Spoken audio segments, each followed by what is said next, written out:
Assalamualaikum warahmatullahi wabarakatuh. Selamat pagi, puji Waalaikumsalam. syukur kehadirat Allah Subhanahu wa Ta'ala. Karena pada pagi hari ini kita dapat berkumpul untuk bersama-sama mengikuti kajian di Majelis Taklim Khoronisa yang alhamdulillah pada pagi hari ini telah hadir Ustadz kita yaitu Ustadz Pardamaian Harahap. Terima kasih atas kehadirannya. Kami juga mengucapkan terima kasih kepada Bapak Ibu jamaah baik yang dari Majelis Taklim Khoronisa maupun para tamu undangan yang sempat waktunya menghadiri bersama-sama kita mendengarkan kajian dari Bapak Ustadz Pardamaian. Terima kasih kesempatannya yang telah diberikan oleh Ibu Pembina. Di antaranya ada Bu Yanti, juga terima kasih kepada ibu-ibu pengurus Majelis Taklim Khoronisa, Bu Ria, Bu Rini, Bu Ninil, dan tidak bisa disebut satu-satu. Mudah-mudahan kajian kita pada pagi hari ini memberikan manfaat karena kita telah memasuki saum pada bulan Ramadan 1443 Hijriah ini yang ke-13 yang ke-17. Mudah-mudahan kita semua dapat mencapai di akhir bulan Ramadan ini sampai kita mengikuti bulan Syawal. Izinkan pada pagi hari ini sebelum memulai saya membacakan doa sebelum pengajian. Bismillahirrohmanirrohim. Rodina billahi roba, wabil islami dina, wabi muhammadin nabiya wa rasulah. Robi zidna ilma warsukna fama, wa alhikna bisolihin. Walhamdulillahi robbil alamin. Kami rela bahwa Allah itu Tuhan kami. Islam itu agama kami. Nabi Muhammad itu utusan Allah kepada kami. Ya Allah Tuhan kami, tambahkanlah ilmu kami. Berikanlah kami kemudahan dalam memahami ilmu dan kumpulkan kami dengan orang-orang yang soleh. Segala puji hanya bagi Allah Tuhan semesta alam.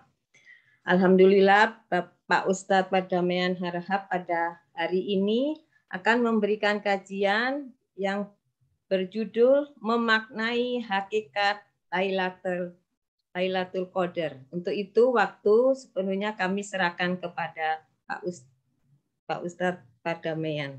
Silakan Pak. Wabillahi taufik walhidayah. Wassalamualaikum warahmatullahi wabarakatuh. Waalaikumsalam. Makasih Bu Rosana, Ibu Rianti yang saya hormati, ibu-ibu sekalian, para pengurus dan jamaah dan juga tamu-tamu undangan. Bismillahirrahmanirrahim. Dengan nama Allah yang Maha Pengasih dan Maha Penyayang. Assalamualaikum warahmatullahi wabarakatuh. Alhamdulillahirabbil alamin. Segala puja dan puji kita haturkan kehadirat Allah Subhanahu wa taala. Pagi ini kita bertemu lagi dalam rangka silaturahim dan juga belajar bersama.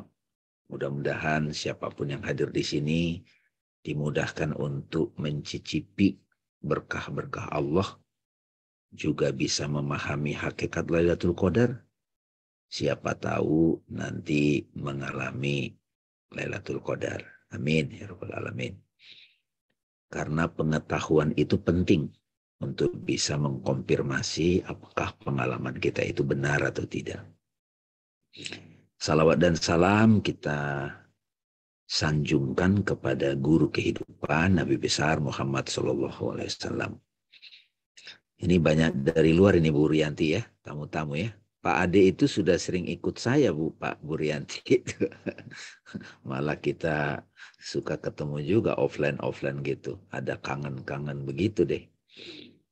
Dan di sini juga Bu Rianti tadi bercerita meminta kalau bisa sharing Arif gitu ya.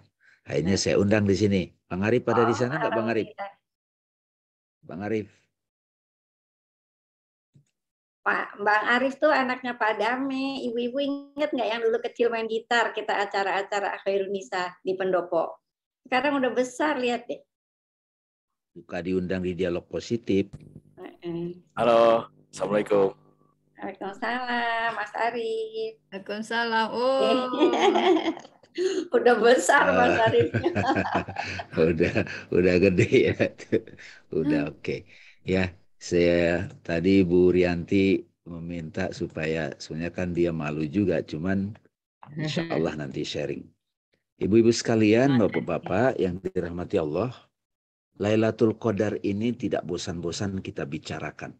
Tidak bosan-bosan karena memang salah satu tujuan utama kita berRamadan, berpuasa adalah agar kita punya pengalaman Lailatul Qadar. Tapi sebelum pengalaman Lailatul Qadar itu, kita perlu persiapan, Bu. Bayangkan ya, Allah mau membuka rahasianya kepada kita. Kan kita butuh persiapan itu. Jangankan begitu. Seorang guru yang sudah punya ilmu banyak, dia mau menurunkan ilmunya kepada seseorang. Kan dia mesti lihat dong, muridnya itu siap apa tidak, Bu. Misalnya Bu Ria gitu. Punya harta banyak gitu, harta Soekarno gitu misalnya kan gitu, kan suka betul.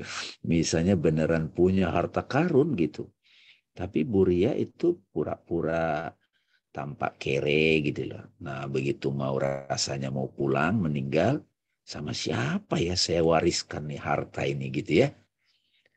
Kan harus siap, Bu, kalau dia dikasih tidak jadi sombong, tidak jadi arogan, dan dia bisa amanah, ya nggak Bu Ria? Bu Ria ya. Nah sama juga dengan Bu Rianti kan. Bu Rianti misalnya nih, Khairun Nisa ini kan udah berapa belas tahun Bu Rianti? 23, jalan 24 tahun. Nah 24 tahun ini kan udah banyak yang kotanya gitu kan. Tahu-tahu nanti kita kan pasti mati nih sebelum mati kan gitu. Regenerasi ini aja masalah pemilihan presiden, perpanjangan waktu atau penundaan pemilu atau bagaimana, karena masih banyak hal-hal yang belum kelar. Jadi ini saya sampaikan dalam bahasa sederhana untuk menunjukkan Allah nggak sembarangan menurunkan kunci Lailatul Qadar, kunci nuzulul Quran itu kepada hambanya. Mesti siap nih. Nah, kita di sini siap nggak nih kalau tiba-tiba kita kesambar Lailatul Qadar gitu. Karena kalau udah kesambar itu lebih baik dari 1000 bulan gitu kan. 1000 bulan itu lebih kurang 85 tahun. Umur kita di sini ada nggak yang 85 tahun? Nggak ada kali ya, belum ya. Jadi sekali saja kita bisa mengenal Lailatul Qadar itu, maka hidup kita lebih baik dari 85 tahun, bisa dimaknai begitu. Ya, jadi bersiaplah teman-teman ya untuk bisa mencicipi Lailatul Qadar, karena Lailatul Qadar itu bisa datang pada siapapun, nggak pilih bulu. Kan ayatnya kan gitu. A'udzubillahi minasyaitonirrajim. Inna anjalnahu fi Lailatul Qadar. Sesungguhnya kami telah menurunkannya pada malam yang ditentukan. Malam yang ditentukan bisa Lailatul Qadar. Malam yang ditetapkan, malam yang penuh kekuatan, malam yang penuh kemuliaan. Inna anjalnahu fi Lailatul Qadar. Wa ma adraka ma Lailatul Qadar. Tahukah engkau apa itu Lailatul Qadar? Lailatul Qadari khairum min alfisah tanazzalul malaikatu warruhu fiha biizni rabbihim min kulli amr. Salamun hiya hatta matla'il fajar. Yaitu satu malam yang lebih baik dari 1000 bulan. Ini perumpamaannya. Pada malam itu malaikat dan roh turun. Coba kita bisa menyaksikan kehadiran malaikat dan roh gitu. Sejahteralah malam itu sampai terbit fajar. Nah, ayatnya itu tuh. Ya. Nah, izinkan saya menggunakan slideshow untuk bisa membantu kita bisa lebih sistematis. Karena kalau nggak salah ini juga jadi di YouTube ya nanti Bu ya. Insya Allah supaya bisa ditonton yang lain. Jadi pertama kita harus pahami arti lail ya. Lail artinya malam. Siang itu namanya yaum, hari yaum. Kenapa enggak turunnya siang? Nah, ini secara kosmologi ada siang, ada malam kan? Kalau di Indonesia itu siang, di Amerika itu malam gitu kan? Jadi malam ini sebetulnya bukan maknanya itu kosmologi ya. Bukan, karena di Indonesia itu siang, di tempat lain bisa malam, Bu. Berarti kalau yang di sana dapat Lailatul Qadar, kita kagak gitu ya. Jadi makna lail itu artinya hening, Bu. Lail itu. Ya, jadi malam itu secara simbolis malam melambangkan kepunahan di hadapan Allah. Jadi orang kan malam itu apalagi nggak ada listrik kan, nggak ada internet. Kita itu nggak ada aktivitas. Kita itu hening, kita itu nothing. Non manifestasi gitu ya, non dalam dirinya sendiri. Jadi tidak ada penciptaan. Dan oleh karena itu siap menerima pesan Tuhan. Kalau tidak ada aktivitas makhluk, jadi yang ada siapa? Ya pencipta gitu ya. Jadi mereka yang memaknai hakikat malam itu akan mulai paham tuh bagaimana dia bisa menerima petunjuk Allah di malam hari itu. Karena di malam, tapi bukan malam sekarang ya. Kalau malam sekarang Bu Rianti itu udah berisik, ada internet gitu. Nah, karena itu kita harus memutuskan untuk menyendiri gitu. Makanya ada Qiyamul Lail. Jadi lail atau malam simbol dari hening, pasif, aktivitas tidak ada. Nah, disinilah manusia mulai bergerak, berfokus, perhatian bergerak dari keadaan lahiriah ke batiniah. Itu, Bu. Jadi, orang-orang mulai berpindah dari perhatian dari lahiriah ke batiniah. Itulah arti penting dari lail di sini sebagai bejana yang dikosongkan dari eksternalisasi dan siap menerima turunnya pesannya. Saking Nabi Muhammad ingin mendapatkan kondisi yang hening itu, Bu. Nabi kemana, Bu Rosana? Ke gua. Nabi ke gua. Bayangin tuh. Nabi ke gua. Nah, tapi setelah Nabi mendapatkan Lailatul Qadar, Nuzulul Quran, Iqra itu di Gua Hira, kan kita tahu semua. Tapi akhirnya Nabi tahu itu sulit bagi umat. Nanti kan kalau semuanya ke gua, siapa yang bikin masak, siapa yang ini kan repot. Jadi ini memang pilihan pribadi. Jadi malam ini misalnya setelah tarawehan, setelah tadarusan misalnya, Bu Rosana bilang, Papa aku mau menyendiri gitu. Di kamar gitu. Merenung, introspeksi diri, memeriksa apa yang terjadi pada hidup saya selama ini. Jadi duduk diam, Bu. Ingat semua kejadian. Kalau ada yang masih mengganggu, kalau ada yang masih ganjal, ada nggak itu? Kadang-kadang suka datang tuh. Jujur kita di situ. Kita sudah nggak diganggu urusan perut, jangan terlalu kenyang juga. Karena kalau terlalu kenyang, napasnya susah. Kan sudah puasa 12 jam tadi, masa masih ngikut-ngikut. Nah, dalam kondisi malam itu, disitulah kita bisa dialog, Bu. Ada yang berdebat di dalam kan? Mestinya begini dong, enggak dong, harusnya begini dong, enggak dong. Nah, ini namanya perang Badar. Ini batinnya belum malam, masih berisik. Nah, kalau Ibu sudah belajar di Khairunnisa Nisa dengan saya, itu saya bilang, ego sama akal masih berantem. Ego sama akal masih berantem, ya kan?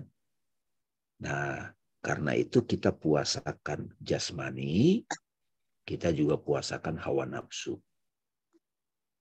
Hawa nafsunya dipuasakan juga.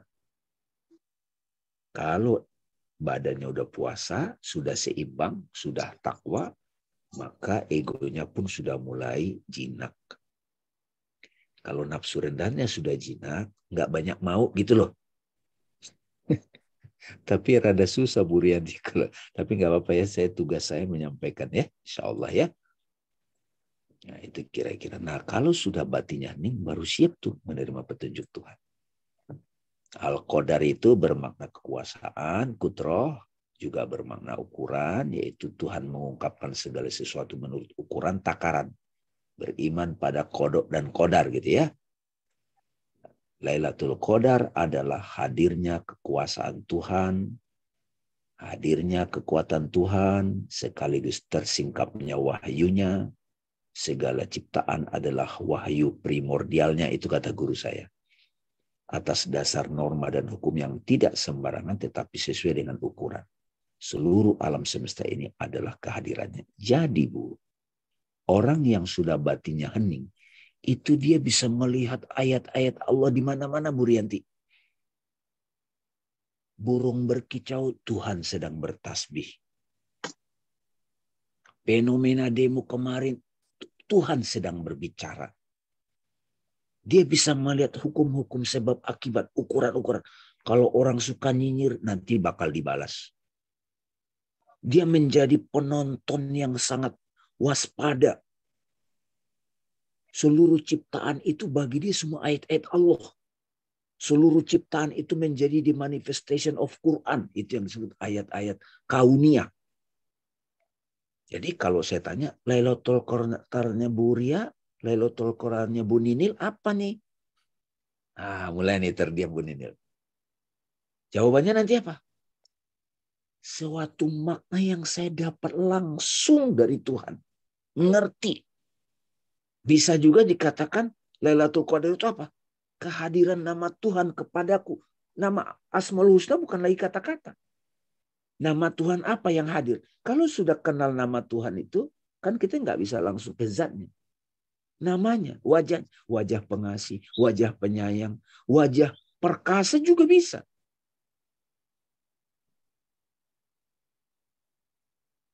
Wajah damai gitu. Salam.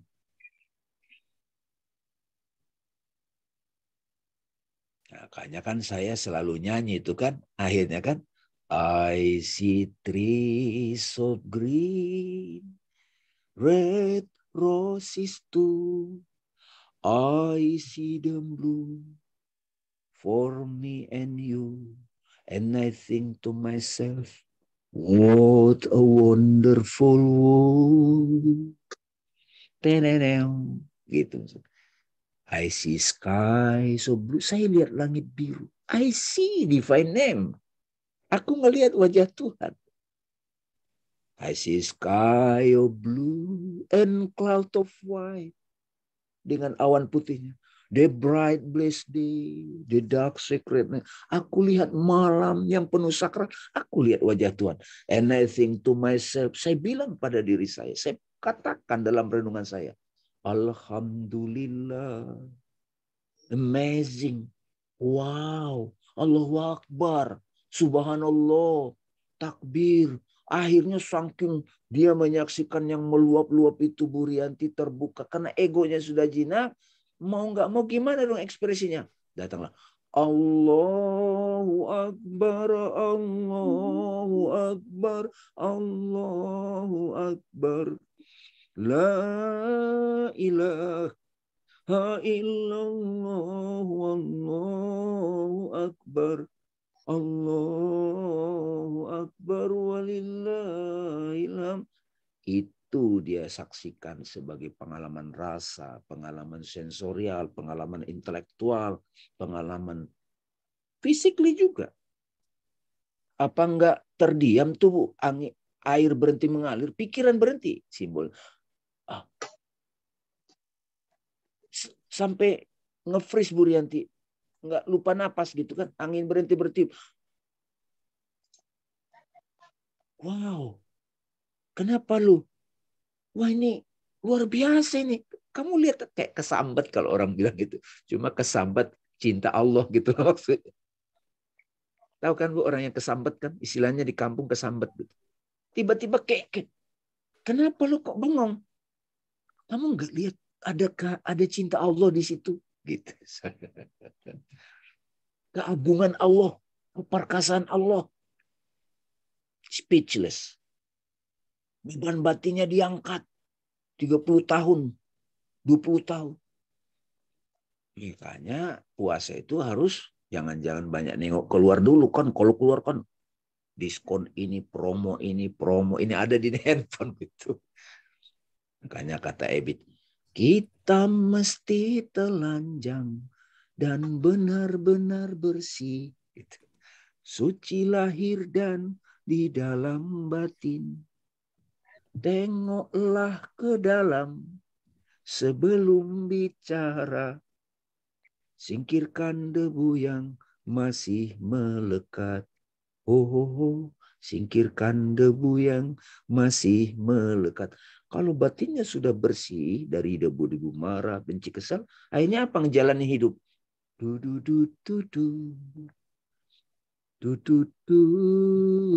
Dompet nggak banyak, nggak dapat THR, tapi dia duduk.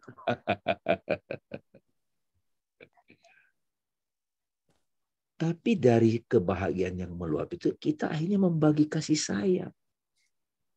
Kita bagi sedekah, kita juga nolongin orang, kita terpikir mau membagi seseorang hadiah, karena datang dari kasih sayang. Itu. Nggak usah muluk-muluk Lailatul Qadar. Ya, terusin nanti mungkin kita bisa berbagi ya. Seluruh alam semesta ini adalah kehadirannya kan. Surat 2, 115. Coba surat 2. Walillahil masyriku walillahil maghribu fa'aina ma tuwallu fasamma wajhullah. Surat Al-Baqarah ayat 115. Timur dan barat milik Allah, kemanapun kamu menghadap di sana wajah Allah. Gitu. Lailatul Qadar jatuh di bulan Ramadan, yaitu bulan puasa saat salikin. Saya nyebut salikin, Bu ya. Salikin itu pejalan sebelum praktek pengosongan diri dari keduniawian agar lebih siap menyambut rahmat dari langit.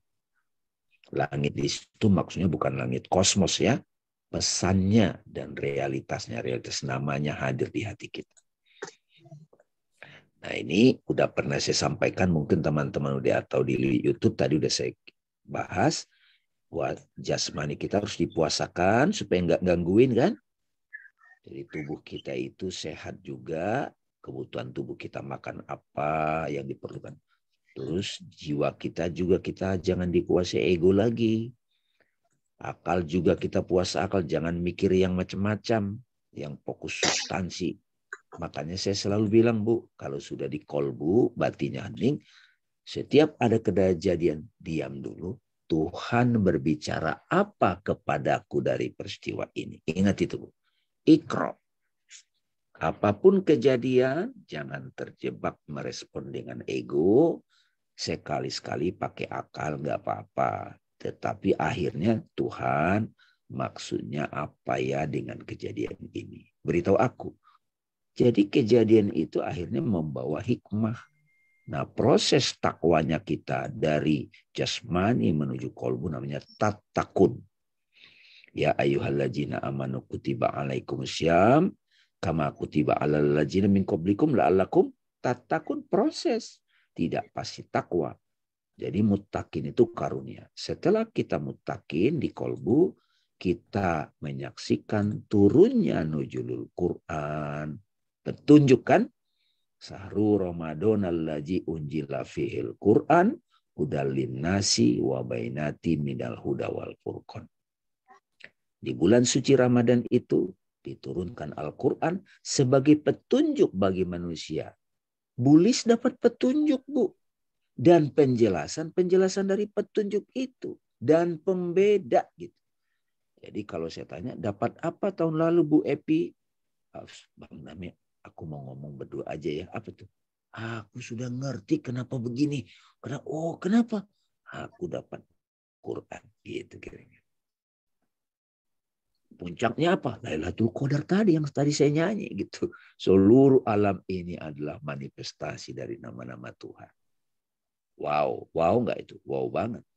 Lalu dia akan bisa membawa itu dalam kehidupan sehari-hari setelah Ramadan. Alif, lam, mim. Alif itu akunya Allah, lam itu Jibril, mim itu Muhammad. Mim itu hadir di diri kita, kolbu. God, Allah berbicara kepada kolbu kita. Dzalikal kitab. Kitab itu tidak ada keraguan padanya. Hudalil muttaqin, itu surat Al-Baqarah. Jadi Lailatul Qadar, Quran hadir di hati kita, maknanya, petunjuknya tidak hanya berlangsung saat kalender Ramadan, tapi sepanjang hayat. Bagi mereka yang sudah egonya sudah jinak, Bu Rianti. Makanya itu disebut kembali dia ke fitrah, kembali kepada jati diri, disitulah yang disebut hari kemenangan. Makanya takbir. Ternyata di kolbu kita itu, Bu Rianti, ada nama-nama Tuhan lengkap. Nama-nama Tuhan itu akhirnya dia menjadi khalifah di muka bumi. Dia menjadi jalan Tuhan mengalirkan kasih sayang, keadilan, sesuai perannya. Mau ibu rumah tangga, mau pejabat, mau ustadz, mau siapapun. Dia menjadi image of God. Gitu ya Bu ya. Jadi bahwa di antara kita ada yang dapat pahala, jangan terlalu fokus. Hitungan malaikat nggak salah Bu. Ya, nggak salah, nggak pernah salah deh. Tetapi kita fokus pada Tuhan berbicara apa kepadaku. Nama Tuhan apa ya yang hadir? Nama Tuhan itu bisa lewat bencana, Bu. Kira-kira pandemik ini nama Tuhan nggak? Iya. Virus itu kan goib, tapi perkasa kan. Seluruh dunia karantina kok. Di Cina aja sekarang udah mulai menggila lagi katanya kan. Kenapa? Karena manusia mulai menggila lagi. Kalau manusia mulai menggila, datang lagi tuh petugas-petugasnya Tuhan, namanya virus, namanya bencana. Itu petugasnya Tuhan. Lihat dong di balik semua bencana itu. Anugerah dan bencana adalah kehendaknya. Gitu, ya Tuhan. Kita mesti tabah menjalani. Gitu. Hanya cambuk kecil agar kita sadar. Gitu. Adalah dia di atas segalanya. Oh, adalah dia di atas segalanya. Gitu Bu. Ini bisa satu album ini nanti. Anak menjerit-jerit, lahar badai. Lupa saya liriknya. Ini bukan hukuman, hanya satu isyarat agar kita mesti banyak berbenah. Gitu. Syairnya Ya, bagus. jadi bagus banget Bu. Ada orang sudah dengarnya itu 30 tahun. Tapi saya baru setelah Bang Dame nyanyiin, dia bilang gitu. Iya, dalam ya maknanya ya Pak Ustadz. Dalam banget Bu. Karena seniman itu kan hatinya bersih. Seniman yang tidak dikuasai industri ya. Coba tuh lagu-lagunya Ebit itu. Bagus-bagus kan. Iya. Nah itu sebetulnya apa? Itu sebetulnya saya bilang ilham dari Tuhan. Ya nggak? Iya. Bisa dibilang Lailatul Qadar nggak buat beliau? Buktinya Bisa. sampai sekarang masih kita nyanyikan kan? Iya, iya. Nah, atau nanti Bu Rianti tiba-tiba dapat puisi di bulan Ramadan. Puisi itu langsung difigura, setiap baca puisi itu meneteskan air mata. Bisa dong. Kalau saya kan nulis buku Iqra kan, itu bagi saya Lailatul Qadar saya. Saya bagi dan orang banyak mencicipinya Bu, buku Iqra itu. Banyak orang. Tapi ada juga yang nggak nangkap. Kenapa? Masih dikuasai hawa nafsunya. Ya nggak apa-apa juga. Jadi Lailatul Qadar itu bisa menyentuh kita lewat yang pas sesuai takaran kita, Bu. Kuncinya apa? Kuncinya kita harus tahu kita mau bertanya apa pada Tuhan. Ya. Mau bertanya apa kita? Kalau Tuhan hadir di hadapan kita. Ya gitulah. Kan Tuhan Maha mendengar. Allah Maha mendengar. Maha mengetahui. Maha pengasih. Apabila hamba-hambaku bertanya kepadamu tentang aku, Muhammad, katakan aku dekat. Wa ija sa'alaka ibadi anni fa'inni qarib ujibu da'watad da'i. Aku akan memenuhi permohonan mereka apabila mereka bermohon kepadaku. Kepadaku itu pasrah pada Allah. Bukan pada logika kita. Kita berusaha, tapi akhirnya serahkan pada ku-nya Allah. Ya, saya kira ini pengantarnya. Ya, mudah-mudahan di sini bisa kita sama-sama belajar. Saya nggak tahu Bu Rianti Arif boleh sharing atau bagaimana? Dia Swan. Boleh dong. Mau. Ya, boleh Mas ya. Arif, mau. Mas Arif. Ada Ya, Mas Arif ini tadi. anak muda di sini ya. Iya. Silakan Bang Arif boleh cerita pengalaman Ramadannya sebagai anak muda karena ini bisa menyentuh kita semuanya. Ya. Karena Allah Maha mendengar. Enggak tahu. Silakan Bu Rusana, dipersilakan Arif. Baik, terima kasih Bang Dame. Mungkin sekaligus sebelum saya serahkan kepada jamaah untuk bertanya atau mengkaitkan dengan Lailatul Qadar ini, kami persilakan Bang Arif. Salam kenal Bang Arif untuk bisa menyampaikan pengalamannya. Terima kasih. Monggo. Oke. A'udzubillahi minasyaitonirrajim. Bismillahirrahmanirrahim. Assalamualaikum warahmatullahi wabarakatuh. Waalaikumsalam. Alhamdulillahirabbil alamin. Rabbi shrahli sadri wa yassirli amri wahlul 'uqdatam min lisani yafqahu qawli. Rabbi zidni ilman warzuqni fahman. Terima kasih sahabat-sahabat, gimana ya? Ngomongnya gimana ya? Kayaknya soalnya aku paling junior nih di sini nih. Ada gak sih teman-temanku itu generasi Z di sini? Enggak ada ya. Senior semua. Ada anak saya lagi dengerin. Ini ibunya ini. Oh iya, ibu-ibunya. Ya, alhamdulillah. Ya, pokoknya terima kasih banyak lah untuk penyelenggara, ya kepada semuanya lah. Terima kasih. Ngomong apa ya, Bang Dame? Kayaknya mungkin disclaimer dulu nih. Saya ya. Kalau di publik, Bapak Ibu, saya dipanggil Bang Dame juga iya. Sama Bang Arif gitu. Silakan. Biar kayak teman. Disclaimer atau pengakuan dulu ini kayaknya juga yang akan aku bagikan, yang bisa aku bagikan untuk kesempatan ini aja. Kayaknya lebih umum ya, lebih general, tidak secara khusus ke ya mungkin kayaknya Islaminya kurang gitu, tapi lebih umum lah kira-kira. Sebenarnya mengenai ini mungkin Bang Dame tentang apa yang akhir-akhir ini kita bicarakan, sempat kita bicarakan di forum Suaguru, forum yang di dalamnya anak-anak muda belajar banyak tentang kehidupan, filosofi, mengenal diri, dan lain sebagainya. Itu tentang apa sih sebenarnya yang ada di balik semua puasa gitu. Motif segala puasa itu seperti apa.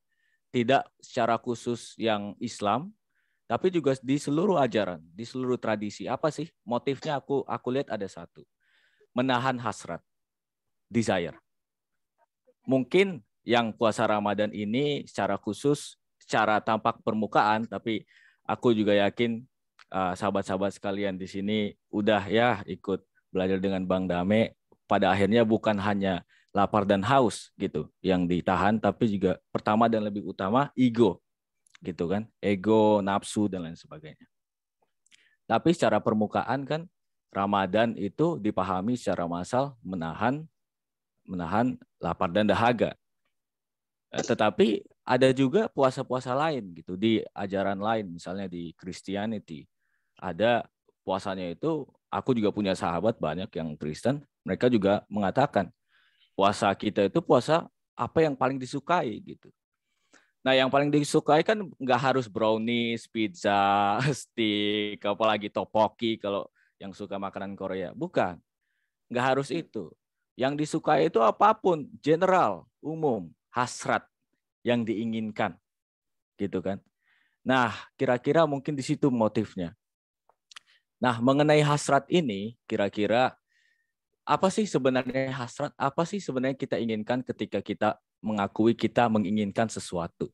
Nah, inspirasi yang kudapat di Ramadan ini adalah kalau boleh jujur, semua Ramadan pada akhirnya hendak mengajarkan kita apa sebenarnya yang kita inginkan.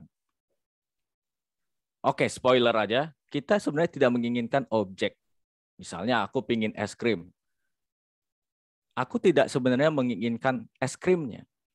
Terus apa yang kuinginkan? Misalnya seorang politikus ingin menyalonkan lagi. Apa? Apakah dia ingin menjadi calon lagi? Menjadi seseorang dengan jabatan tertentu lagi? Apa sebenarnya yang dia inginkan? Apa sebenarnya yang kita inginkan? Ini pertanyaan yang harus ditanyakan kepada anak-anak muda sebenarnya. Kita balik lagi kepada pertanyaan bocah. Pertanyaan orang tua ke anaknya. Kamu sebenarnya pengen jadi apa sih? Cita-cita gitu. Cita-cita apa? Kayaknya apa ya? Orang tua di sini kalau nanya ke anak muda itu udah basi itu bagi mereka pertanyaan cita-cita. Malas mereka ngomong cita-cita. Tapi itu pada akhirnya harus ditanyakan ulang gitu. What do you really want? Di dunia ini apa sih kita sebenarnya? Tujuannya apa sih kita hidup di dunia ini? Gitu. Dan Ramadan pada akhirnya secara umum untuk menyadarkan itu gitu. Secara umum untuk menyadarkan itu. Nah, kalau boleh sedikit ya bertamasya ke dalam filsafat ya. Jadi di tahun 60-an itu ada satu aliran filsafat yang dinamakan strukturalisme. Cirinya adalah begini. Mereka mengakui absence, mereka mengakui kekurangan sebagai kehadiran. Gitu. Jadi absensnya sesuatu, ketiadaannya sesuatu itu dipertimbangkan sebagai keadaan. Misalnya, kalau di sini mungkin ada beberapa anggota yang nggak hadir, anggota penting lah bisa dibilang, kita kan tetap mengingat dia sekalipun dia tidak hadir di sini, gitu kan? Nah, dia hadir dalam ketidakhadirannya, gitu kira-kira. Terus apalagi? Misalnya acara keluarga nih, terus kakek nggak datang. Nah, selama acara keluarga itu berjalan, kita mikir dia. Nah, dia hadir dalam ketidakhadirannya gitu, kira-kira. Jadi absence itu juga adalah presence. Nah, kira-kira aku melihat hasrat, kita harus memahami hasrat dari level ini, gitu. Hasrat itu kan menahan. Misalnya, aku pingin es krim. Aku menahan untuk tidak ngambil es krim, tidak makan es krim. Es krim tidak hadir dalam diriku. Es krim tidak kugapai. Atau aku tidak membeli mobil baru karena aku menahan. Jadi es krim hadir sebagai non ada gitu, ketidakhadiran, absence-nya gitu. Nah, kalau Bang Dame juga biasanya mengatakan ya dengan perspektif self inquiry ya. Ketika kita hening, tadi kayaknya juga menyebutkan tentang hening itu silence. Itu kita menjadi kosong, menjadi nothing. Tapi tepat sekali nothing itu adalah presence gitu kira-kira. Presence, kehadiran. Justru pada saat kita nothing, silent, diam, atau tafakur setelah taraweh gitu kan, qiyamul lail, itu kehadiran sejati justru datang di situ. Kehadiran yang bukan kehadiran objek-objek pikiran. Yang justru itu ingin ditahan kan. Itulah nafsu-nafsu yang ingin kita tahan, yang ingin kita buang gitu. Yang ingin kita rekonsiliasi. Nah, kehadirannya itulah hadir dari bahwa objek-objeknya itu hilang seketika. Nah, oke, langsung lompat aja karena mungkin waktunya juga tidak cukup. Pada akhirnya hasrat itu dalam psikoanalisis dan filsafat juga dan banyak tradisi lainnya bukan hasrat terhadap objek. Aku tidak menginginkan es krim begitu saja, nggak cukup. Situ. Ya, kita semua tahulah, kita semua bisa bertestimoni. Setiap kali kita ingin sesuatu ini itu, bervisi misi ini, bervisi misi itu, pada saat tercapai ada yang kurang kan? Pasti. Dari pada saat kita masih kecil, masih bocah, aku pingin mainan. Oke, wah merengek-rengek sampai berapa hari gitu, berminggu-minggu. Terus akhirnya dibelikan mainannya. Oke, beberapa hari senang lah. Tapi setelah itu, kurang gitu kan, bosan lagi, bosan. Nah, ini ternyata bukan hanya ya Bang Dame juga mungkin juga sahabat-sahabat juga bisa mengakui, membenarkan ini. Bukan terjadi hanya pada anak-anak gitu. Tapi objeknya beda, bukan mainan. Kalau orang dewasa bukan mainan lagi objeknya. Tetap aja tapi bosan. Kalau mencapai justru bosan. Gitu. Pada saat objek itu kita capai, object of desire, objek hasrat itu dicapai, kok kayak ada yang kurang gitu. Jangan-jangan bukan itu yang kita inginkan. Pada saat aku menginginkan mobil Aston Martin, jangan-jangan bukan Aston Martin itu yang aku inginkan. Pada saat aku ingin kolak, jangan-jangan bukan kolak itu yang aku inginkan. Iya kan, pas nunggu buka puasa itu, wah kayak apa ya, lapar banget gitu. Tapi setelah makan, setelah buka gitu, belum makan udah kenyang kan biasanya. Belum makan sate, belum makan rendang, baru kolak, baru kolak teh manis udah cukup terus sholat gitu. Makannya malah ada yang makan, aku juga pernah makannya pas sahur malah. Gitu. Jadi kita bukan ingin makannya. Nah, kita ingin menginginkan. Jadi yang kita inginkan bukan objeknya ternyata, tapi hasrat itu sendiri. Jadi ada semacam self-reflection di dalam hasrat itu. Ada sirkularitas, ada lingkaran di situ. Nah, lingkaran inilah yang hendak kita sadari. Jadi justru pada saat kita menyadari ini, kita enjoy di dalam puasa kita, di dalam penahanan kita. Jadi kita bukan enjoy pada saat teraihnya, tergapainya objek. Kita enjoy pada saat kita menahan objek itu sendiri. Dan ternyata true enjoyment, kenikmatan sejati bukan pada saat kita menyeruput sop blewah itu, tapi pada saat kita menahan, pada saat kita menjadi nothing itu. Sebenarnya Ramadan kan menjadi nothing.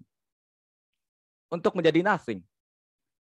Kita pikir objek itu menyimpan rahasia segala kenikmatan. Wah, ini masalah anak muda semualah. Makanya penting banget untuk berpuasa bagi anak-anak muda ini, terutama generasi Z yang informasi semua di mana-mana, semuanya enjoyment. Kita melihat enjoyment gitu. Misalnya buka Instagram, buka media sosial, buka berita, buka YouTube. Itu kita lihat postingan. Kita lihat postingan orang-orang dengan brand tertentu atau mungkin berita-berita macam-macam gitu kan. Itu menyimpan janji-janji, prospek yang kita pikir kalau kita mengikutinya kita dapat kenikmatan, ternyata enggak. Nah, Ramadan itu bertujuan untuk menyadarkan itu. Bukan objeknya yang kamu inginkan, teman-teman, gitu kira-kira Tuhan berkata kepada kita semua. Kamu tidak menginginkan objeknya, kamu menginginkan kamu menginginkan yang menginginkan, gitu. Kamu menginginkan yang menginginkan itu sendiri. Kayak apa? Jadi setiap objek-objek yang kita inginkan itu seolah-olah seperti dinding.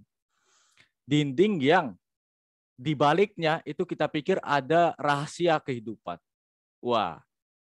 Padahal pada saat kita buka kosong gitu. Kayak ada cerita dari Yunani kuno, ada seorang pelukis, dia menggambar tirai. Dia menang perlombaan. Dia gambar tirai aja. Nah, lawannya bingung, kok bisa dia cuma gambar tirai, aku udah gambar lukisan yang realistis banget gitu sampai binatang-binatang pikir itu adalah benda nyatanya. Kok bisa dia menang ini padahal gambar tirai doang gitu. Akhirnya dia bilang, coba buka tirainya.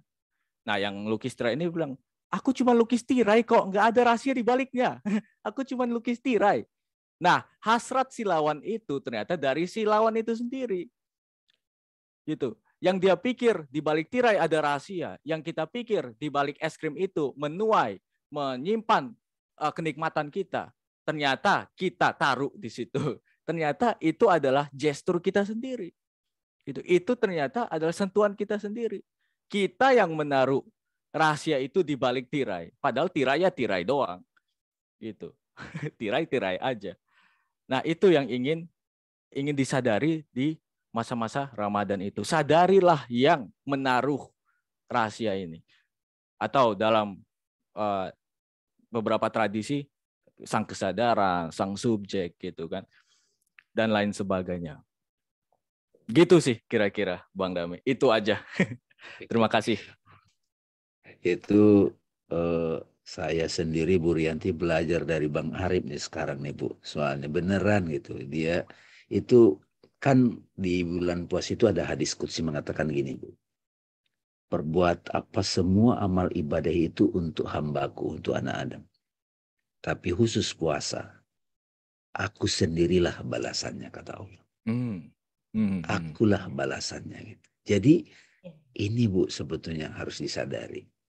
Kita menahan keinginan saat kita tahan, kita justru menemukan kenikmatan sejatinya gitu.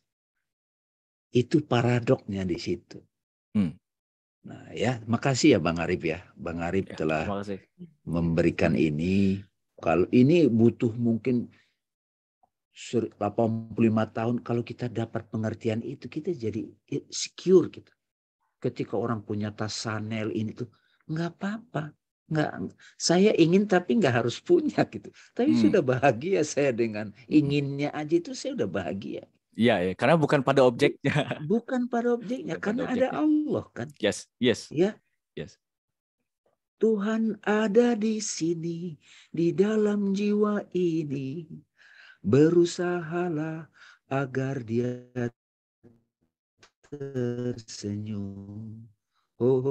Berusahalah agar dia tersenyum. Kan itu.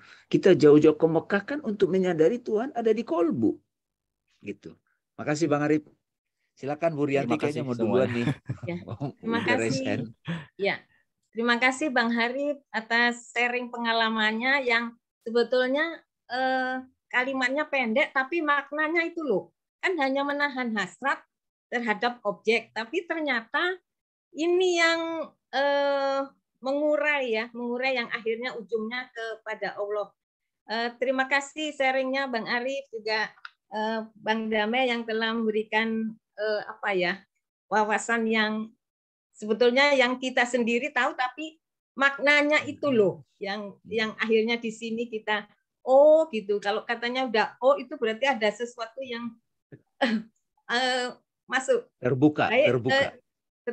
Ya, terima kasih. Sebelum ke Bu Rianti, mungkin saya boleh sedikit tanya ya, Bang Damai dan Bang Arif. Ini tadi kan kita bicara masalah kita menahan nafsu tadi ya, supaya kita bisa menjadi orang takwa. Tapi Bang Damai kenapa ya? Apakah Lailatul Qadar itu harus selalu di minggu-minggu terakhir dan ganjil? Padahal tadi kan kita memasuki bulan Ramadan ini kan dengan menahan atau puasakan jasmani dan hawa, itu yang kita bisa temukan nanti ketenangan. Nah itu mungkin Bang Damai dan juga Bang Arif, tentunya ini saya jadi ingat anak saya gitu ya. Yang laki itu mereka memilih untuk menemukan jati diri itu apakah menjadi bagian dari yang tadi itu ya, menahan hasrat bukan terhadap objek, tapi dia akan menemukan sendiri di dalam lingkaran self reflection itu. Mungkin itu. Monggo Bu Yanti, silakan untuk pertanyaannya ke Bang Arif atau ke Bang Damai. Silakan. Terima kasih. Ke Mas Arif dulu saya mau apa sih Ken, atau mau pokoknya saya sangat berterima kasih kepada Mas Arif untuk bisa hadir di sini pertama kali.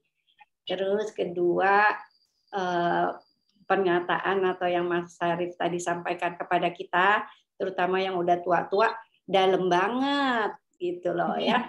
Terus yang menjadi pokoknya senang sampai bingung, sampai senang, sampai nggak tahu bilangnya apa deh.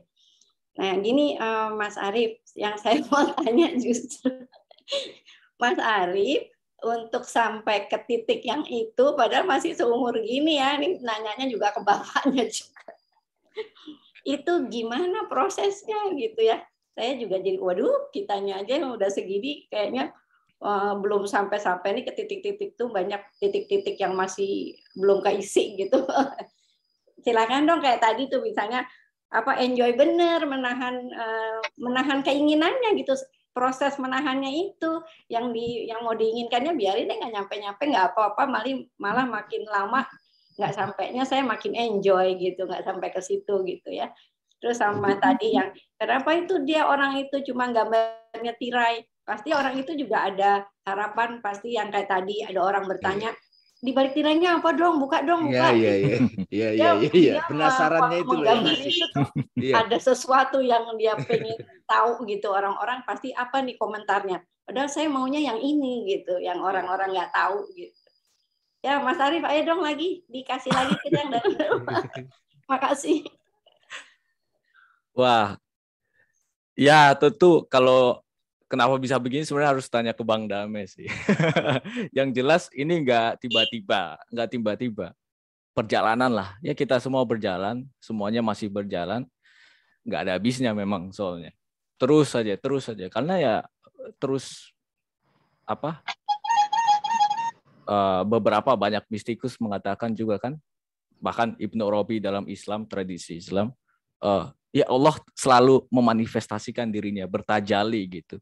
Tidak ada habisnya, konstan gitu. Terus menerus.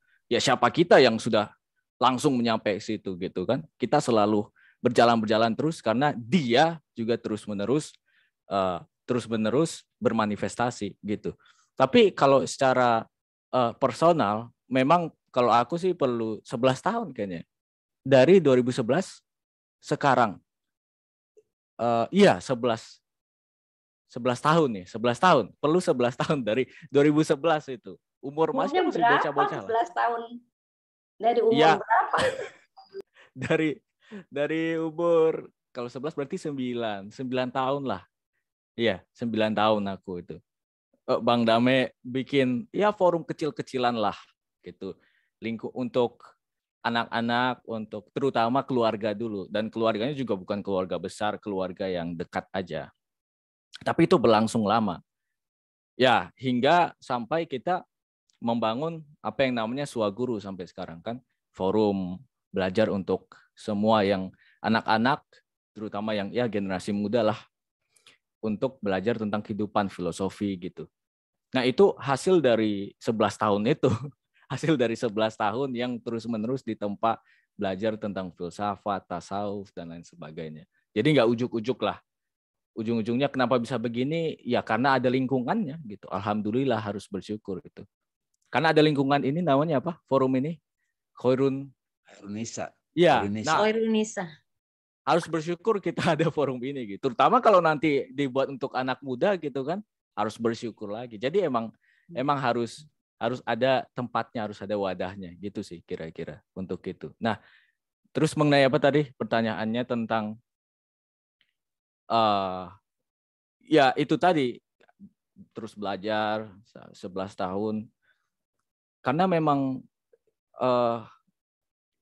Tapi Bang Arif, sedikit mungkin kamu perlu cerita yang krisismu itu sih. Krisis yang titik balikmu itu, yang itu penting itu. Supaya tidak curiga pada krisis kalau orang Arif pernah mengalami krisis itu, Bu Rianti. Silakan. Oke. Itu tahun 2020 tuh, Ramadan juga. Persis Ramadan 2020, jadi aku mengalami, bisa dibilang kayak kalau anak muda sekarang nyebutnya identity crisis gitu. Anxiety, dan meskipun nggak sampai taraf depresi ya, tapi jelas nggak enak banget lah, nggak enak banget. Itu selama 3 minggu terjadi. Selama 3 minggu, bayangin Ramadan. Jadi selama 3 minggu itu aku memutuskan nggak puasa. Gitu. Nggak puasa. Cuman seminggu aku puasanya. Dan pada saat itu aku ngapain? Di kamar aja. Di kamar. Anak muda sekarang nyebutnya overthinking ya. Overthinking, banyak pikiran gitu. Nah, itu benar-benar luar biasa. Tidak terbendung lah. Banyak banget pikiran. Kira-kira begitu. Kalau bisa diilustrasikan dari spektrum kanan paling ujung, paling pojok, sampai spektrum kiri paling pojok lagi, itu datang semua gitu mereka. Jadi apa yang terjadi pada saat itu, aku pusing mengenai konsep-konsep, bisa dibilang konsep-konsep. Jadi dari yang paling hitam melawan yang paling putih, itu kira-kira gimana tuh? Dan yang paling hitam dan yang paling putih ini pakai metafor dulu ya. Paling hitam dan yang putih ada di satu ajaran tertentu. Wah, bingung kan? Gimana merukunkannya? Gimana tuh merukunkannya? Kalau mungkin yang paling jelas di ajaran Islam adalah di satu sisi ada surat yang mengatakan Allah lebih dekat dari urat nadi kan. Tapi di sisi lain Allah adalah yang paling jauh. Gimana tuh merukunkannya? Gimana merukunkannya? Itu kan sulit tuh. Di pikiran berkecamuk di situ. Nah, itu tentang Islam. Ada banyak lagi tentang yang lain-lain. Tentang orang, tentang filsafat dan lain sebagainya. Itu pusing banget aku. Bahkan bisa dibilang, yang ada pikiran doang. Aku nggak bisa tidur di situ. Bener-bener nggak bisa tidur. Emang kayak apa ya? Emang diserang pikiran gitu. Kalau sahabat-sahabat yang pernah nonton X-Men, aku kayak Profesor X lah. Profesor X. Yang kekuatannya itu bisa baca pikiran kan. Pikiran semua orang itu muncul di dia. Nah, aku juga pikiran siapa itu datang tiba-tiba ke aku misalnya gitu. Jadi dari yang paling liberal, paling fundamentalis, paling teroris, paling radikal, muncul semua di sini. Apa ya? Bingung jadinya. Aku kayak seolah-olah mediator, seolah-olah yang penengah, tapi nggak bisa menengahi karena mereka berdua saling bertengkar gitu kira-kira. Nah, terus akhirnya apa? Nah, ini mungkin makanya penting banget ya Bang Dame tadi menyadari hasrat itu sebenarnya apa yang kita inginkan. Ada hubungannya. Kalau bisa aku berefleksi kembali, aku bermasalah di saat itu karena aku pikir aku harus mendapatkan jawabannya pada konsep tertentu. Gitu.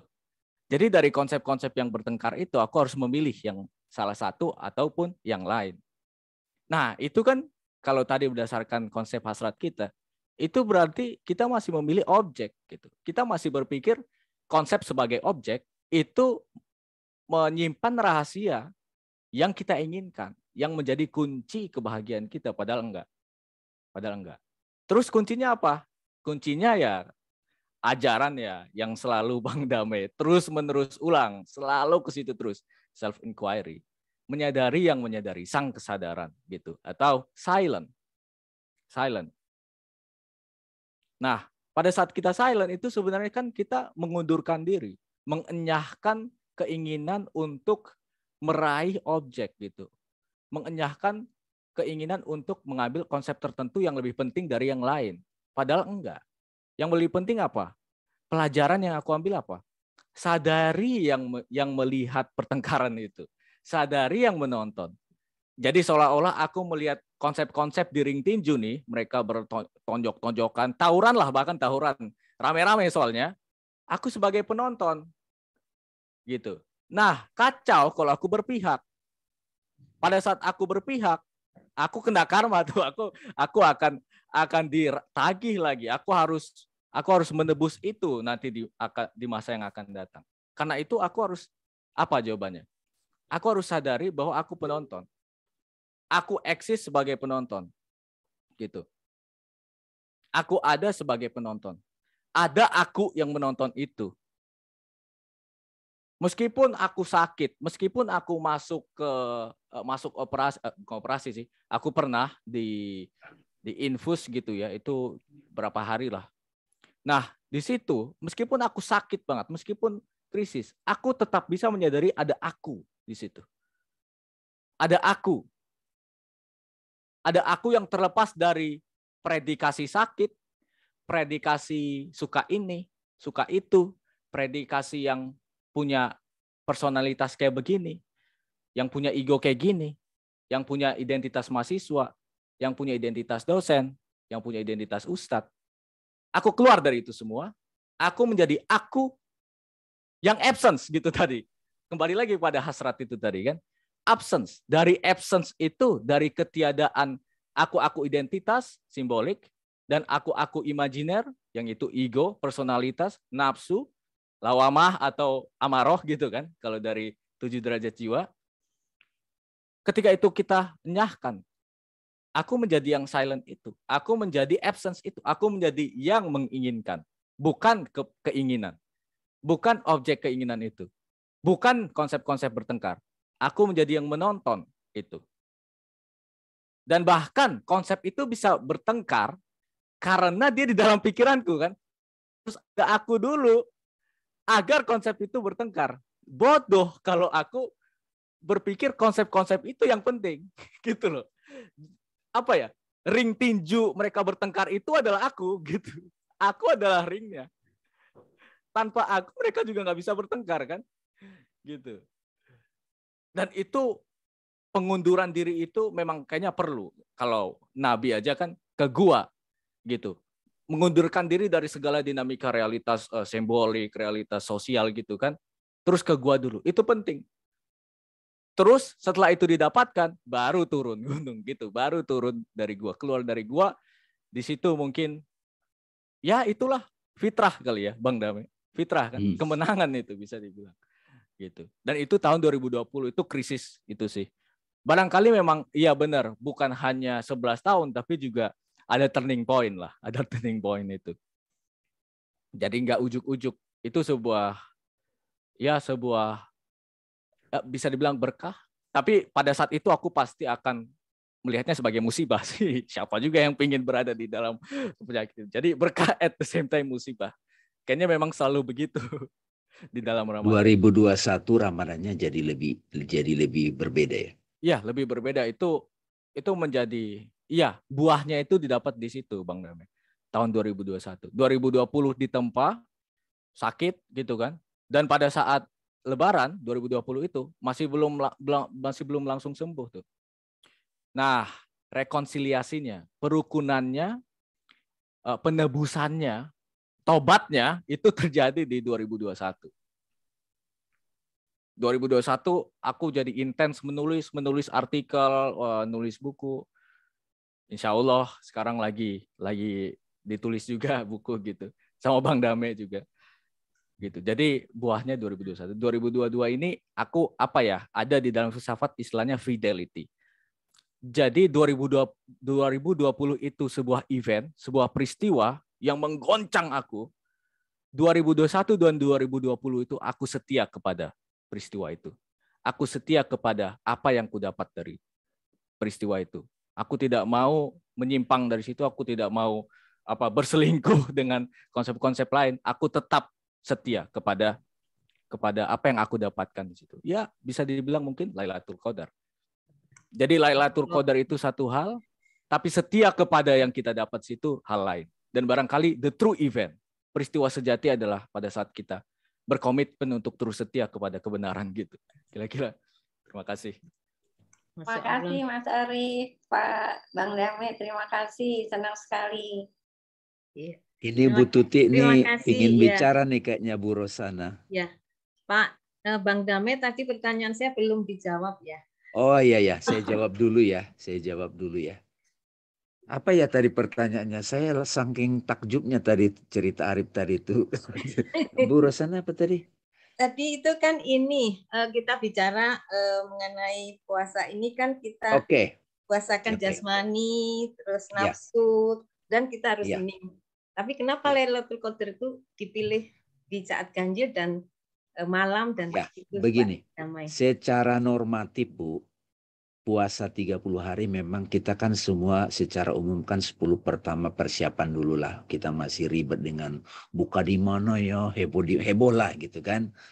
Bagi yang sadar ya, 10 kedua mulai lebih, yang penting berbuka puasanya itu pas aja. Sudah mulai alert terhadap makanan, kepentingan-kepentingan, keinginan juga yang pas aja. Yang pas aja itu yang disebut takwa dan soleh Bu. Alert gitu, waspodo gitu. Nggak sembarangan makan, nggak sembarangan buka berita segala macam itu. Nah, di puncaknya itu kita mulai sadar sesungguhnya Tuhan yang memilihkan apa yang tepat buat saya. Bahkan apapun yang saya inginkan itu Tuhan yang memilih gitu. Tuhan yang berkehendak buat saya. Nah, itulah manifestasi dari yang selama ini kita baca. Mulailah segala perbuatan dengan Bismillahirrahmanirrahim. Bismillahnya jadi berbeda gitu. Dengan nama Allah. Jadi bukan Dame yang bersedekah. Tapi nama Allah bersedekah melalui orang nyebutnya Dame. Nama Allah yang berbicara orang nyebutnya Arif gitu. Tapi kan kadang kita di WA itu tahu ini yang ngomong ini ego nih. Ini yang ngomong ini kepentingan nih. Ada maunya nih. Ada udang di balik bakwan nih. Ada udang di balik batu nih. Kan berasa tuh. Tapi orang yang sudah stay di kolbu, dia bisa alert, bisa mutakin, bisa peka gitu. Nggak enakan. Kan kadang kita masih nggak enakan Bu. Aduh diundang ke sana gimana ya. aduh malas deh. Begitu kita ke sana emang ribet juga jadinya. Nah, berani untuk tegas tidak datang, kemudian memang datang pada waktu yang tepat, itu kan butuh kepekaan, butuh jatuh bangun gitu. Butuh naik turun. Nah, begitu dapat senternya. Nah, itu yang Bang Arif bilang, kembali ke fitrah. Nah, sebetulnya kan Arif tadi sudah disclaimer, dia nggak mau menggunakan bahasa-bahasa yang lebih islami, meskipun kita tahu itu sebenarnya Tuhan kan yang hadir kan. Tuhan hadir menyentuh hati itu. Itu mengubah segalanya. Dan setia dengan itu menjadi Abdullah. Karena saya tahu betul perkembangannya Arif itu dari bagaimana liarnya dia berfilsafat ini itu. Dan saya temanin aja Bapak Ibu. Nggak saya larang-larang. Dia sholat pernah di satu Ramadan dia yang hafal juz amma.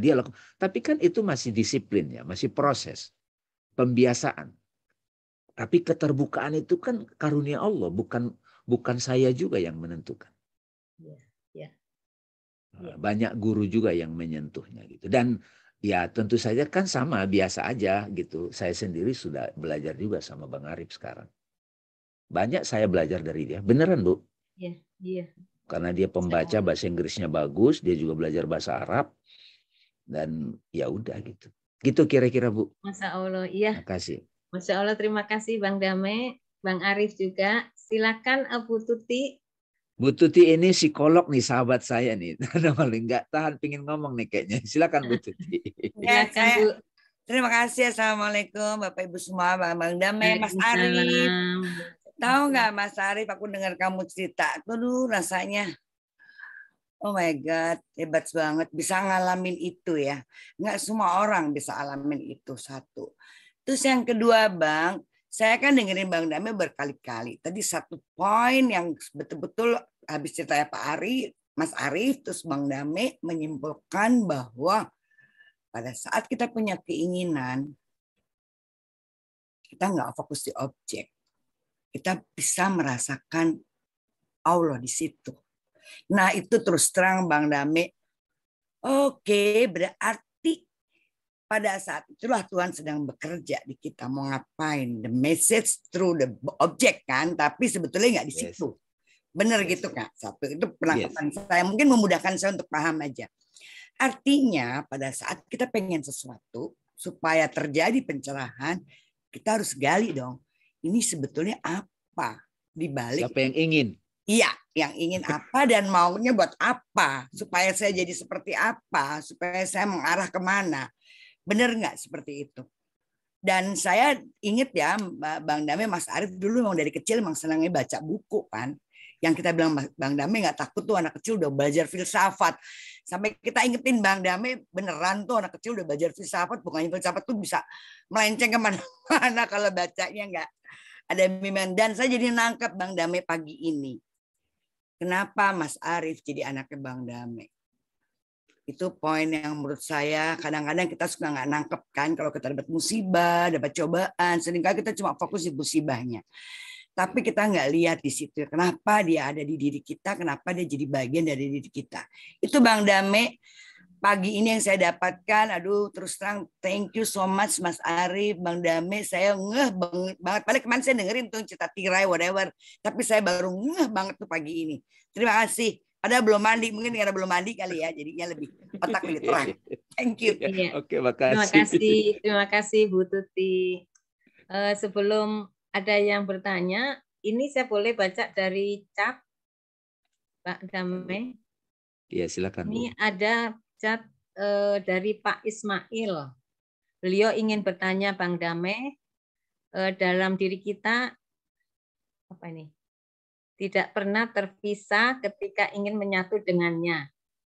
Bersuci dulu, tawakal, lakukan yang kuperintah, jauhi yang kularang, kemudian tawakal pasrah ridho atas apapun. Baru kita berada dalam kondisi ridho dan diridhoi. Nah, di dalam 10 hari akhir Ramadan ini, dia kelak kan menampakkan wajahnya sesuai yang Bang Dame sebut.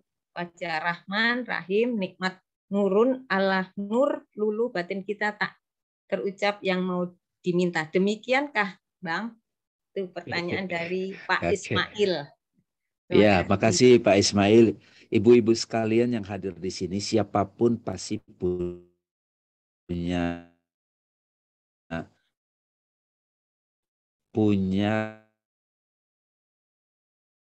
kapasitas masing-masing menerima pembicaraan ini.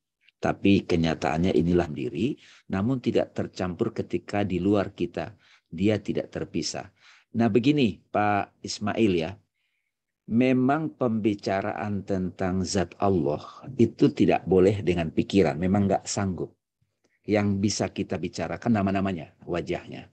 Makanya ada Asmaul Husna. Tapi mungkinkah ada perdamaian yang Ustadz tanpa ada keberadaan damai kan? Mungkinkah ada sedih tanpa ada aku? Makanya saya bilang, kalau teman-teman suka bilang, aku sedih, I am sad. Sekarang ganti, I am aware of sad. Saya menyadari si sedih gitu. Nah sedih bukan kesadaran, bukan identik. Karena sometimes saya jadi bahagia, saya jadi cemburu, saya jadi takut, saya jadi khawatir gitu kan. Nah jadi yang menyadari perasaan itu Bu Rianti. Waktu dulu saya diskusi sama Bu Rianti, mengumpulkan berbagai jenis perasaan. Sekarang mulai, siapa sih sebetulnya yang mengetahui perasaan ini? Who is aware of this feeling? Siapa yang menyadari ini? Nah disitulah tiba-tiba kita terdiam silent, itulah keterbukaan yang nyata. Nah pendekatan ini namanya self-inquiry. Setelah kita mendapatkan seperti ini, kita jadi berbagi, jadi ridho Pak Ismail, jadi berbagi kasih sayang. Bahkan ada orang sudah curi start. Di 10 pertama dia udah dapat gitu kira-kira. 10 pertama. Kan itu kayak kita lari maraton kan. Jadi kalaupun ada 10 pertama, 10 kedua, 10 ketiga, itu Tuhan lagi berbicara kepada umumnya masyarakat. Masyarakat cara berpikir umum, ordinary people. Nah, sama seperti apakah Lailatul Qadar itu hanya di bulan kalender Ramadan? Pertama, memang dalam sejarah pengalaman itu di bulan Ramadan, bukan kalender. Ramadan itu apa? Secara kosmologi adalah memang musim panas. Makanya kadang-kadang Ramadan disebut momen membakar ego. Tapi juga Ramadan itu maknanya adalah saat kita mengundurkan diri dari aktivitas dunia. Retreat. Jadi indah banget loh puasa ini sebenarnya. Sangat indah. Tadi itu Bu Rianti itu terharu juga saya itu. Kita ingin objek. Begitu kita paksa ingin objek. Gitu doang. Kan itu udah sering kita alami. Tapi justru pada saat kita ingin itu belum dapat. Nah di situ serunya. Sampai kita nggak terhadap yang menginginkan objek itu. Objek itu bisa mobil, bisa Chanel, bisa dapat THR gitu kan. Aneh kan? Kita pingin THR tapi kita nggak maksain. Inginnya aja udah enak. Tahu-tahu dapat THR. Kan itu luar biasa kan coba. Jadi Bu Rianti dapat juga yang diinginkan itu pada waktunya. Tapi bukan pada terwujudnya keinginan itu kebahagiaan kita. Tapi bersama Allah aku menyaksikan keinginan itu terjadi. Itu loh. Bersama Allah aku menyaksikan derita itu. Bersama Allah aku menyaksikan demo itu. Itu yang dibilang Rabi'ah. Tidak apa-apa Tuhan. Engkau bawa aku ke neraka. Tapi engkau bersamaku. Apinya jadi nggak panas gitu loh maksudnya. Jadi nggak kebakar. Coba tuh. Ini kan dahsyat. Ini yang disebut Lailatul Qadar. Dia sudah tauhid. Dia sudah keluar dari dualitas baik buruk. Dia memahami ada baik, ada buruk, ada siang, ada malam. Ada hujan, ada panas terik. Tapi dia tidak tergantung bahagianya karena panas dan terik. Gitu ya Bu, thank you. Terima kasih Bang Damai. Mudah-mudahan Mungkin Pak Bang Ari Ismail mau nambahin? bisa menjawab. Bang Arif mau menambahkan pertanyaan Pak Ismail tadi. Ya mungkin menambahkan tadi poin yang Bang Dame garis bawahi aja kali ya, yang diulang tadi. Jadi pada saat kita sadar yang sebenarnya kita inginkan adalah menyadari yang menginginkan itu bukan objeknya. Bukan berarti kita terus-menerus di dalam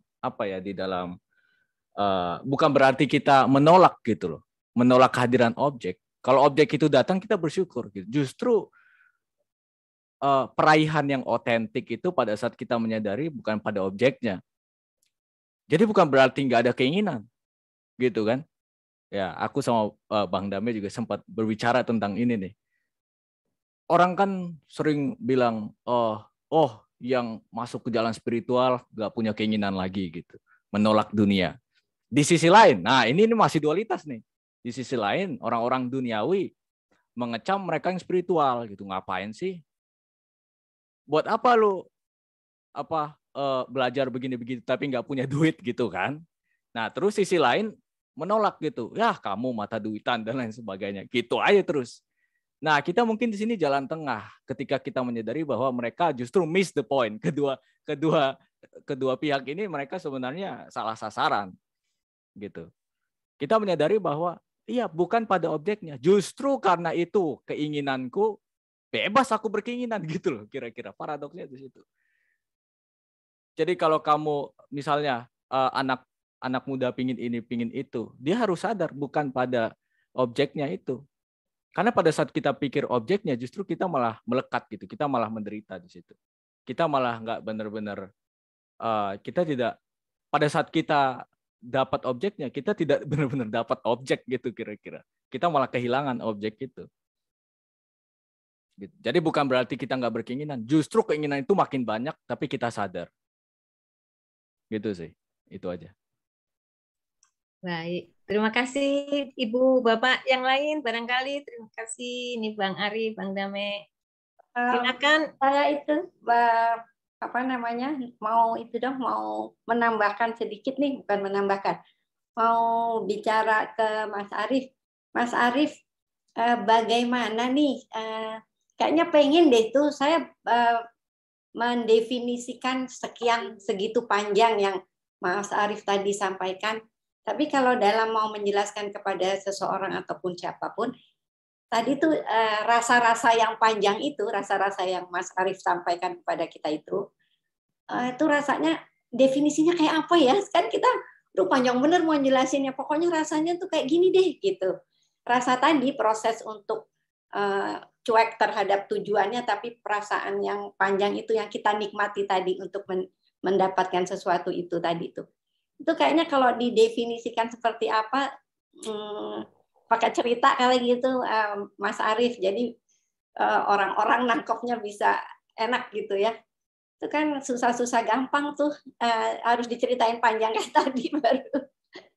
Terima kasih. Ya, silakan Bang Arief merespon ini kegalauan Bu Yanti. Iya. Kayaknya kalau dikasih cerita juga bahkan makin ini ya, makin panjang lagi deh. Tapi yang jelas itu sih intinya menyadari sang kesadaran sih, gitu. Ya kayak yang Bang Dami selalu bilang gitu, selalu. Mungkin yang pernah didengar juga dari Bang Jame. Being aware. Being aware of being aware. Jadi itulah kebahagiaan, simply gitu. Kebahagiaan, kalau ditanya perasaan apa, mungkin malah kebalikannya ya. Nggak ada perasaan. Karena perasaan masih objek, masih sebuah nafsu, masih pada level amaroh, lawamah gitu. Kalau mulhamah kan akal ya. Ini pada kolbu, bukan perasaan. Kayak cinta, cinta itu pada akhirnya tidak bisa direduksi menjadi perasaan aja. Cinta itu kehadiran, kebahagiaan juga gitu. Bang Dame juga sering mengatakan ini kan. Kebahagiaan itu adalah keberadaan kita. Kebahagiaan itu bukan pada saat kita dapat duit, dapat barang ini, terus terrealisasinya keinginan, visi misi dan lain sebagainya. Bukan, itu masih pada objek. Itu masih perasaan. Jadi kalau ditanya perasaannya apa, bahkan malah kayaknya beyond perasaan, melampaui perasaan. Nggak ada perasaan di situ. Simply aku menjadi. Simply aku mengada. Aku ngebi. Gitu kalau kata Bang Dame, ngebi. being. Aku menjadi aja. Aku hanya menyadari aku. Kalau aku mengidentifikasi aku sebagai yang senang, Arif yang senang itu, Arif yang kesel itu, Arif yang cemburu, Arif yang overthinking, itu aku miss the point malah. Aku malah masih terjebak gitu. Aku malah berpikir senang itu sebagai objek, ada rahasianya. Itulah kupikir yang aku inginkan, padahal enggak. Jadi kalau ditanya ada perasaannya, malah kayaknya perasaan itu dihapus di situ. Simply aku menjadi ada aja. Emang sulit ini dibicara dideskripsikan sulit. Jadi yang bisa kita lakukan adalah dengan bahasa yang simpel. Kamu adalah kebahagiaan itu adalah keberadaanmu. Itulah diri sejatimu gitu. Apalagi ya, what's to say gitu. Sebetulnya Bu Rianti, kalau di Al-Quran itu yang disebut zikrullah, Bu. Hakikat zikrullah. Ala bizikrillahi tatmainnul qulub. Ingatlah, hanya dengan ingat Allah hati tentram. Masalahnya kita selalu menganggap Tuhan itu objek gitu. Itu sebetulnya, makanya syahadat itu penting. Aku bersaksi. La ilaha. Tidak ada nih. Jadi ilah itu objek yang disembah. Illallah. Jadi memang cara berpikir manusia itu dia awali dari objek dulu. Dia memuja batunya dulu. Dia datang ke Ka'bah, berkunjung ke Ka'bah dulu. Baru dari situ dia mengalami satu pengalaman. Sebetulnya saya tidak sampai di Ka'bah ini, saya juga bisa mengalami kebahagiaan bertemu Tuhan. Tapi setelah dia tawaf di Ka'bah gitu loh, Bu. Nah, kalaupun besok dia setelah sadar itu dia ke Ka'bah, dia dalam rangka perayaan karena dia ingin mengenang pengalaman orang terdahulu. Jadi ketika seorang sufi, seorang wali Allah, seorang pejalan sudah sampai pada self realization, ma'rifatullah, dia melihat dunia ini sebagai manifestasi of God. Dia menikmati tapi pas, soleh, nggak berlebihan, pas. Nah, pasnya setiap orang kan beda. Makanya beriman dan beramal soleh. Cuman kata beriman dan beramal soleh dari Al-Quran ini, kita selama ini memahaminya aktivitas, Bu. Bukan state of awareness. Kesadaran yang terdalam.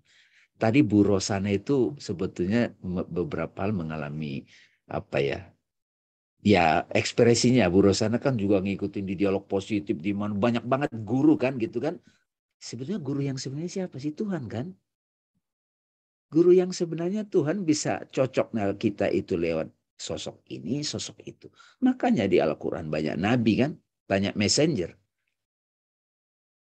Ada yang cocok gayanya Musa, ada yang cocok gaya Nabi Ibrahim, Nabi Muhammad. Nah, Muhammad Sallallahu Alaihi Wasallam di dalamnya ada Nur Muhammad. Di dalamnya diri Ibrahim ada Nur Muhammad.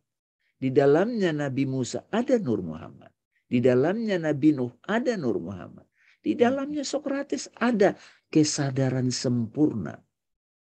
Muhammad kan artinya yang terpuji. Insan kamil. Ketika dibatasi Muhammad hanya sosok Arab, itu jadi terbatasi. Muhammad yang lahir Muhammad bin Abdul itu akan bilang, enggak gitu. Aku Ahmad tanpa mim. Ingat ya. Aku Ahmad tanpa mim. Jadi apa, Bu? Kalau nggak ada M-nya. Ahad. Ahad kan? Ini jadi kemana-mana Bu Rosana ini ya. Saya kira kita harus yang mendengar pun ini ikut mencicipi, Bapak Ibu, tidak apa-apa. Dan mudah-mudahan berkah Allah mengerti. Makasih Bu Rianti ya. Makasih Bu Rosana. Bang Arif, terima kasih. Bu Tuti, semua yang bertanya juga. Assalamualaikum warahmatullahi wabarakatuh. Saya kembalikan kepada moderator. Waalaikumsalam warahmatullahi wabarakatuh. Terima kasih Bang Damai. Terima kasih Bang Arif atas pencerahannya. Mudah-mudahan Bapak Ibu jamaah yang hadir saat ini ada 65 perangkat merasakan juga apa yang disampaikan.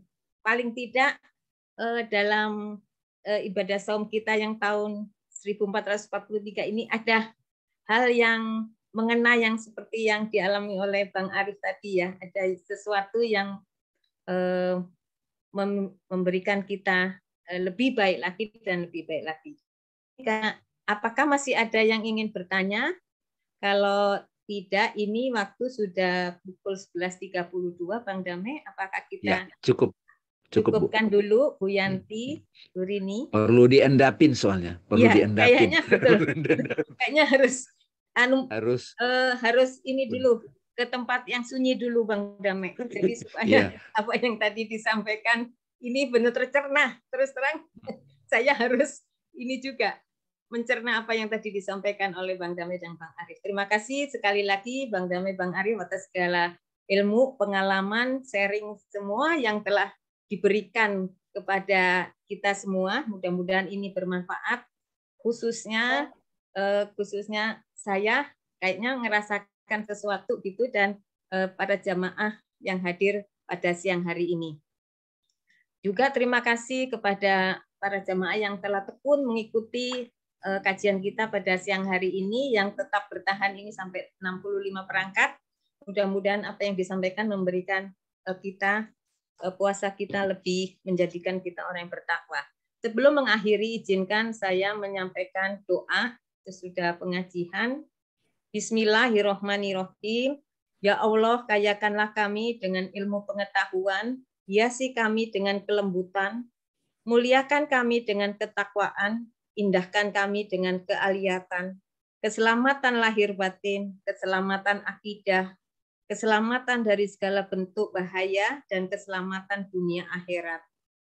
Ya Allah, berikanlah kami manfaat dari apa yang bermanfaat bagi kami, dan karuniakanlah kami ilmu yang bermanfaat. Segala puji bagi Allah atas kebaikan segala keadaan. Dan kami berlindung kepada Allah dari buruknya keadaan penghuni neraka. Maha suci Engkau ya Allah, dan bagimu segala puji. Aku bersaksi bahwa tiada Tuhan selain Engkau. Aku mohon ampunan dan bertobat padamu. Demikian kajian kita pada siang hari ini. Mohon maaf atas segala kekurangannya. Kami akhiri. Wabillahi taufiq wal hidayah. Wassalamualaikum warahmatullahi wabarakatuh. Dipoto dulu barangkali Bu Rianti. Biasanya ada tuh. Ya, saya foto ya.